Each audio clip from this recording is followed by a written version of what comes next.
Welcome to PG Pulse, Press Ganey's podcast on all things healthcare, tech, and human experience. In this podcast, we'll be joined by some of the best and brightest minds in the industry to discuss challenges, share insights, and innovate the future of healthcare.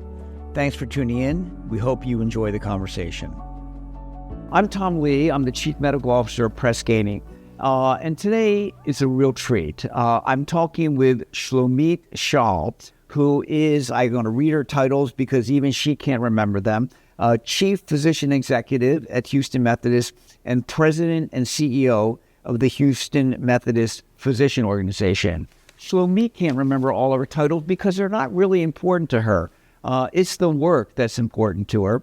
And the work that we're focusing on today is building trust and alignment in organizations and with physicians and with women physicians in particular.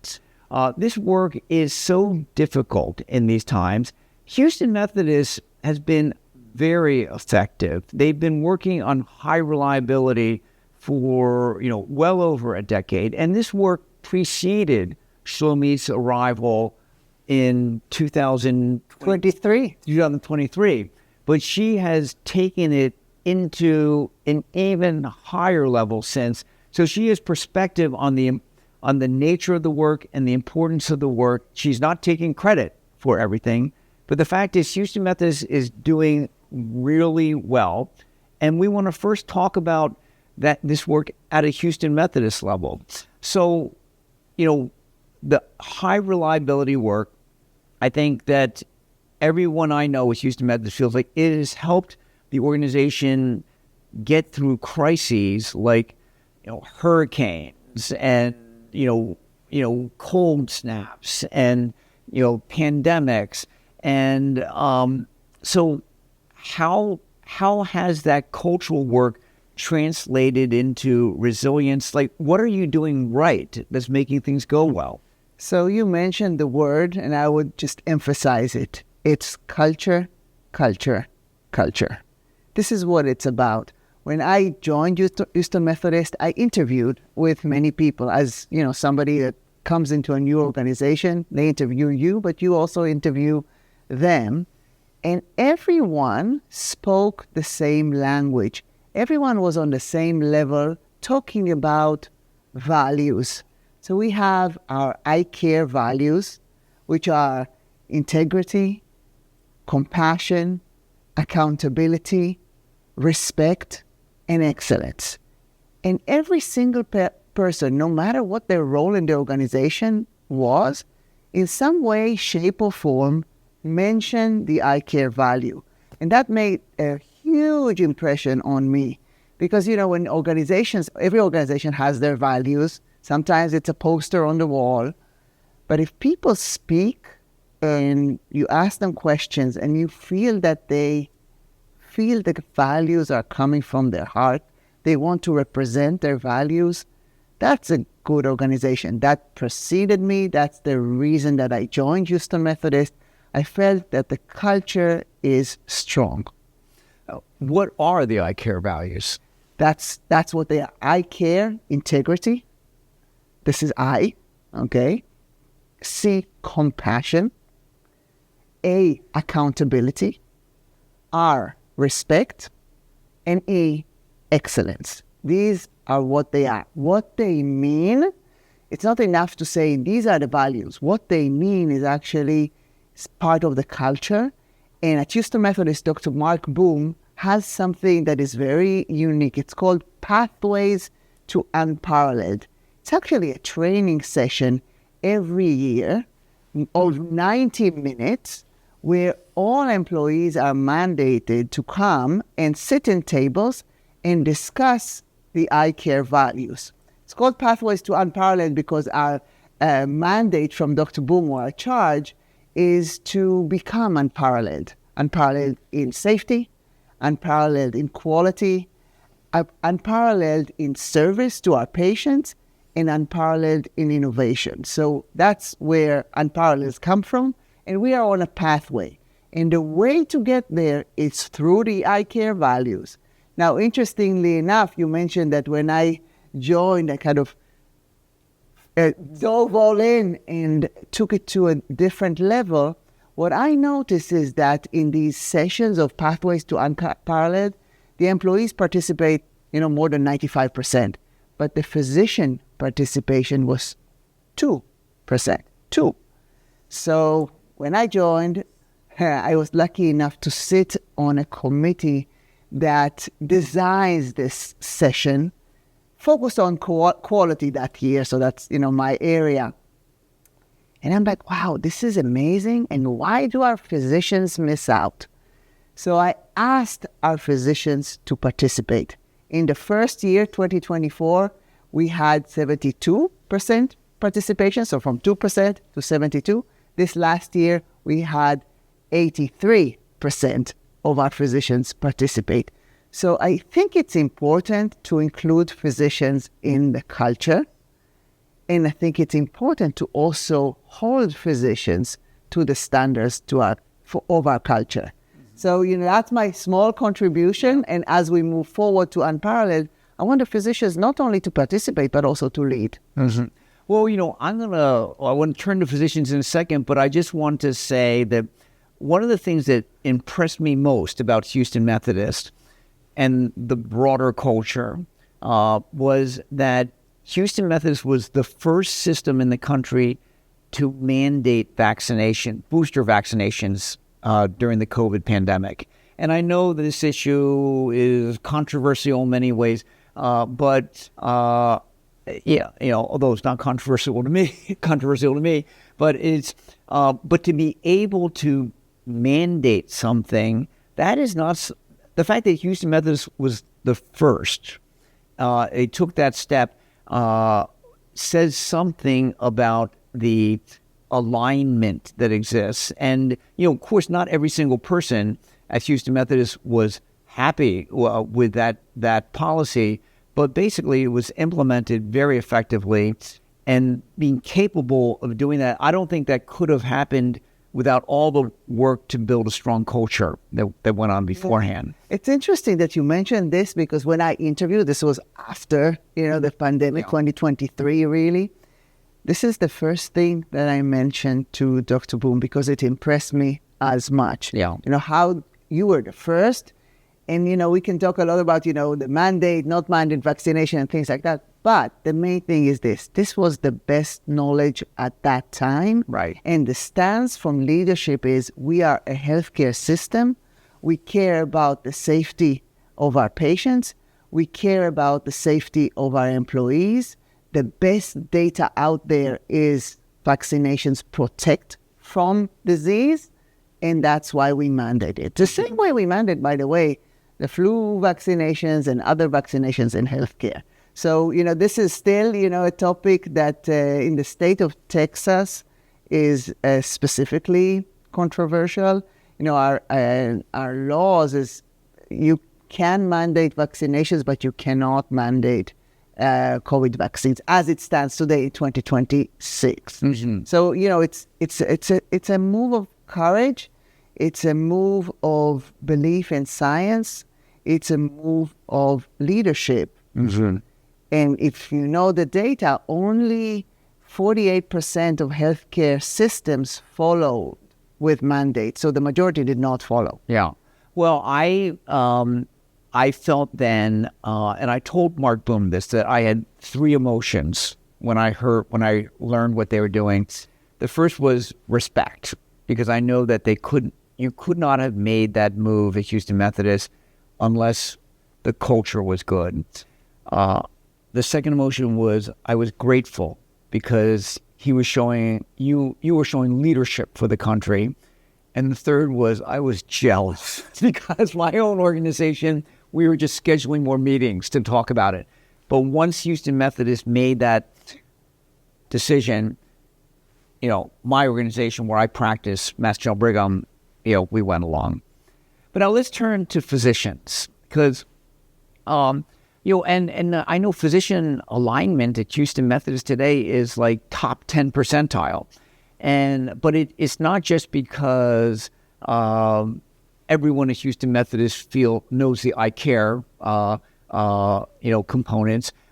you have done real work to improve administrator-physician alignment. So what are you doing? What's going right there? Yeah, so when I joined in 2023, we had the press Ganey data of employee engagement. And the employee engagement, you talked about the strong culture of Houston Methodist, it was at the 96th percentile in our physician organization. So employed people, known physicians, 96th percentile. When we compared it to physician engagement and alignment at that time, we were only at the 66th percentile. So I noticed that there is a gap in experience, a gap in engagement, a gap in alignment between clinicians and non-clinicians, between physicians and staff. So I asked myself why. I'm a clinician scientist. I've been in academic medicine my entire life, and I wanted to know why.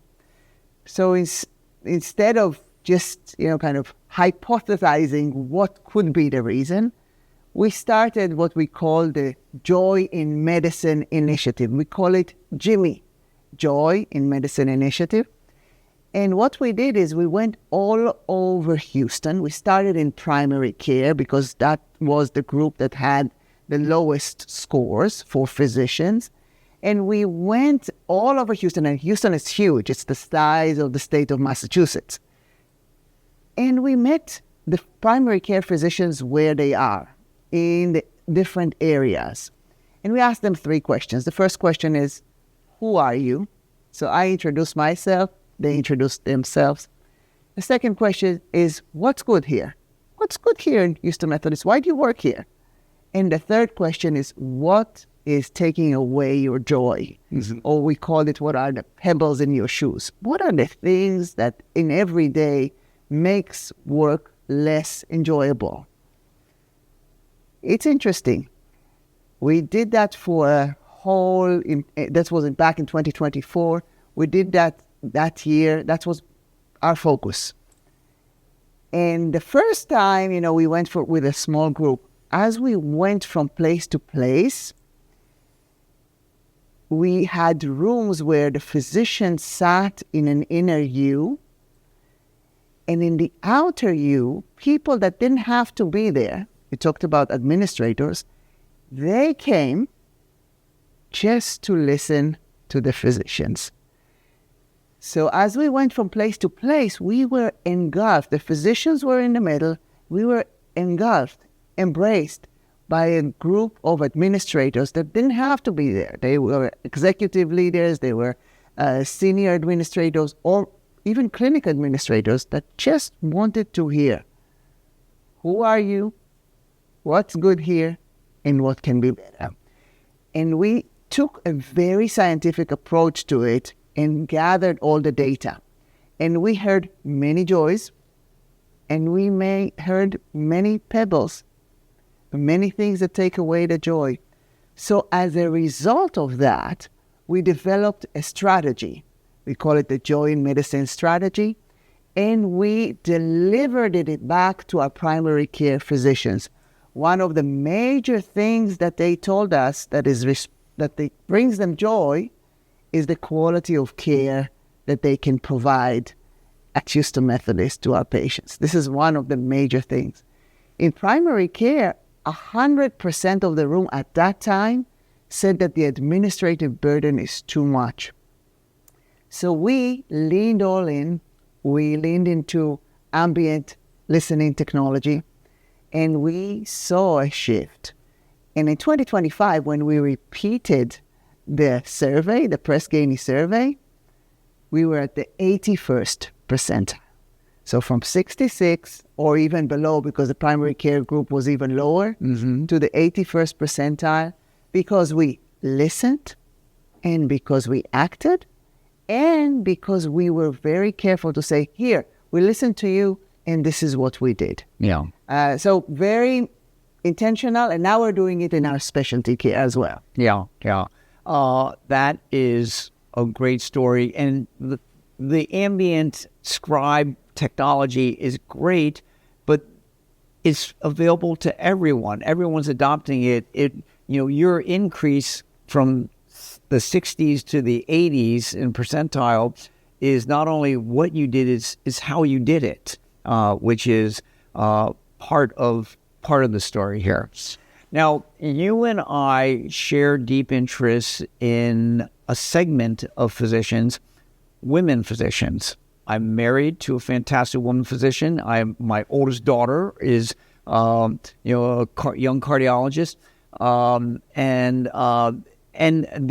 and my youngest daughter just had her third child. So we understand. You had 4 children relatively early while you were getting your MD and PhD in Israel. The stresses for women trying to make it all work are incredible. How do we make, at the same time, women are more than half of medical students today. Medicine needs to make this career work for women. How do we do it? What advice would you be giving organizations about what are the top 3 things they need to do so that this is a joyful path for women physicians? Yeah, so first of all, thank you, Tom, for bringing this topic. The more male physicians care about it, think about it, the better we are. So that's the first thing. Don't suffer alone, right? I had 4 kids, started in medical school, but then, the kids I had to raise with my husband's help, of course, during my military service when I was a physician in the Israeli military, and then also through residency, and then my entire career. I moved to this country to do a fellowship. I had 4 little kids who didn't speak English, and I was their mom. So I can tell you, I asked myself many times, am I a good mom? Because I was struggling, I wanted to be a great physician, a great surgeon. I wanted to master my profession. But then I also wanted to be a great mom, right? I was really, at some point in my life, I was kind of like, are the kids going to turn out okay? They turned out okay. But I really had concern at the time. So I know many women are struggling with that. I have a webcast, by the way, that is called Women in Surgery. And I interview there host surgeons. Several of our very excellent surgeons at Houston Methodist. All of them just happen to be women. And they, in this webcast, talk very candidly about different obstacles that they have or different thoughts that they had or how important it is to have support. So you asked about advice. The number one advice I have is, this is not for the women individuals, this is for organizations. The number one advice I have is, as an organization, make sure you have women leaders at the very top. Now, I'm not saying give jobs to women. What I'm saying is that there are very talented women, and how might you identify them and how might you support them to reach a position where they are visible and they can inspire others?